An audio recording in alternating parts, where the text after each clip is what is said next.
is up to us. You see, the fact of the matter is this. What I read about David, and it's really powerful, is the men who want to stone him.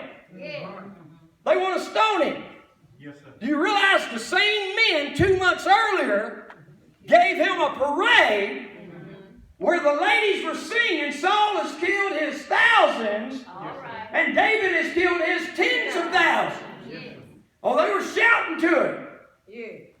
But when they come in on this day, and they notice that the Amalekites had taken away all the wives and the sons, and it even says in the Word of God, none of them were killed. They took them into slavery. They took them so they could own them, and they burnt down all the houses.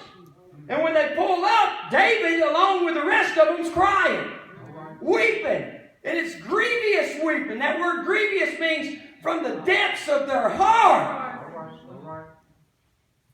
And then it grieved David even more because it says they sought to stone him. That ought to teach you a principle about seeking the praises of man. That's right. The only time you're ever devastated by the rejection of man or the disapproval of man is when you seek the approval and the praise of man. But if you're not looking for their praise, you won't be devastated by their rejection. You love them all and let God sort them out. And if you're going to base your love for them on how they behave, you don't really love them. Let me say it again. If you're going to base your love for your fellow man on how they behave, it's not love. That's called conditional love, a Greek word phileo. But you have to see more. Everybody say, see more. See more. Have you ever been in a position that you were isolated and you were going through hell on earth?